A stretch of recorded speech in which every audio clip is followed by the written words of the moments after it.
Good morning, students. We are going to start next topics of chapter 5, laws of motion. We have learned about momentum, impulse, conservation of momentum and its derivation.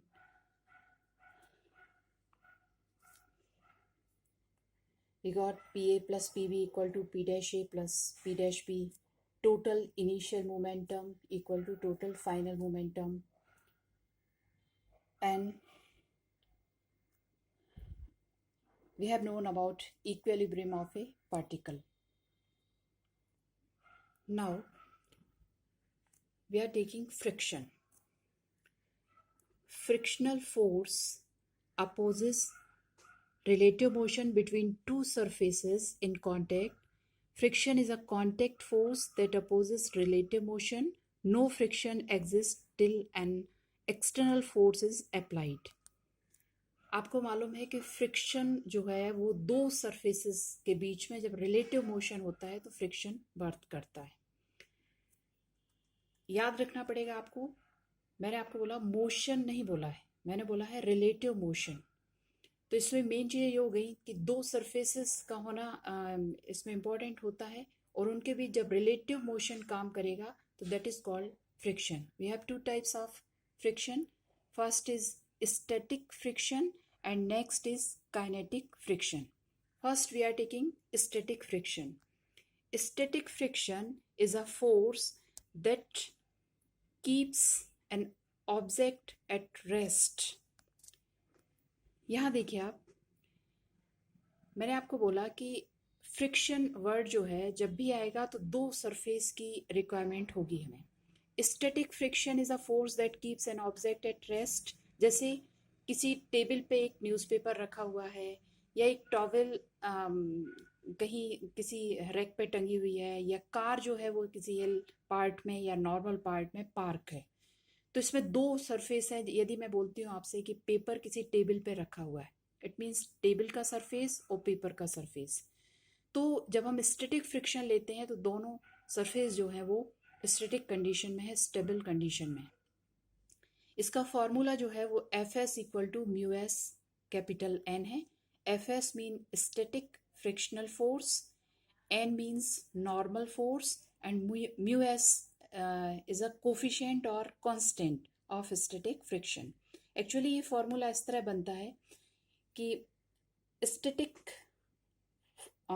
Friction force is directly proportional to normal force.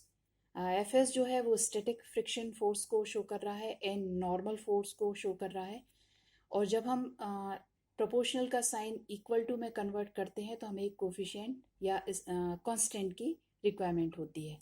तो यहाँ हम F S is directly proportional to N जब लिख रहे हैं और जब हम उसको इक्वल टू में कन्वर्ट कर रहे हैं तो हमने mu S as a constant लिया है. इसको आप या तो कांस्टेंट बोल सकते हैं या कोफिशिएंट बोल सकते हैं, बोथ आर सेम नेम. तो इस तरह से हमारे पास स्टैटिक फ्रिक्शन का एक फार्मूला हो जाता है F S equal to mu S N. याद रखिए, F S is a static frictional force, mu S is a coefficient और कांस्टेंट और एन जो है वो नॉर्मल फोर्स है. बिल्कुल इसी तरह से काइनेटिक फ्रिक्शन देखें. This is defined as a force that acts between moving surfaces. A body moving on the surface experiences a force in the opposite direction of its movement. ये थोड़ा सा differ करता है स्टैटिक फ्रिक्शनल फोर्स से. इसके जो examples हैं उनसे आपको बहुत जल्दी क्लियर होगा. Suppose a car moving on a road, a stone rolling down, an ice skater skating on ice. आप समझ रहे होंगे कि अभी जब हमने स्टैटिक फ्रिक्शनल फोर्स देखा तो उसमें दोनों ऑब्जेक्ट जो थे वो स्टेबल थे. और यहाँ पे आप एक कॉमन चीज़ देख रहे हो कि इसमें एक सरफेस जो है वो मूविंग कंडीशन में है और दूसरा सरफेस स्टैटिक कंडीशन में है. यदि मैं बोलती हूँ अ car moving on a road, मतलब रोड जो है वो स्टैटिक को शो कर रहा है, कार जो मूविंग कंडीशन में है तो ये मूविंग कंडीशन को शो कर रही है.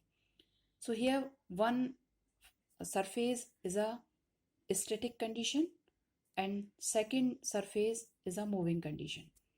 इसका फॉर्मूला भी सेम स्टैटिक फ्रिक्शनल फोर्स की तरह है कि यदि हमारे पास एफ के जो है वो फ्रिक्शनल काइनेटिक फ्रिक्शन फोर्स को बता रहा है एंड नॉर्मल फ्रिक्शन फोर्स को बता रहा है, तो F K is directly proportional to N. It means kinetic frictional force is directly proportional to normal force. फिर वही रूल है कि जब आप प्रोपोर्शनल को इक्वल टू में चेंज करोगे तो एक कोफिशिएंट या कांस्टेंट लग जाएगा। Here we are taking mu K, this is a coefficient of kinetic friction. तो इस तरह से हमारे पास फार्मूला हो जाता है काइनेटिक फ्रिक्शन का F K equal to mu K N. Now we are taking rolling friction. The force resisting the motion of a rolling body on a surface known as rolling friction. बहुत easy है, आप जानते हैं कि rolling of ball और wheel on the ground, bike wheels, car tyres, जो rolling movement में काम करते हैं वो रोलिंग फ्रिक्शन कहलाता है। यहाँ पे मैं एक बात आपको रिपीट करना चाहूँगी कि चाहे हम स्टैटिक फ्रिक्शन ले रहे हैं या काइनेटिक फ्रिक्शन ले रहे हैं, यहाँ पे जो मोशन की बात हो रही है वो not only one motion, that is called relative motion. Actually when two bodies are in contact, each experiences a contact force by the other. Friction by definition is the component of the contact force parallel to the surface in contact which opposes impending or actual relative motion between the two surfaces. Note that it is not motion but relative motion that the frictional forces opposes. दो condition इसमें हमें लेनी ही पड़ेंगी। दो surface होंगे, उनके बीच जब relative motion काम करता है, जब दोनों सरफेस स्टेबल कंडीशन में होंगे तो स्टैटिक फ्रिक्शन काम करेगा। जब एक स्टेबल होगा और एक मूविंग कंडीशन में होगा तो काइनेटिक फ्रिक्शन काम करेगा। और जब मूविंग कंडीशन रोलिंग कंडीशन में होगी तो फिर वो रोलिंग फ्रिक्शन कहलाएगा।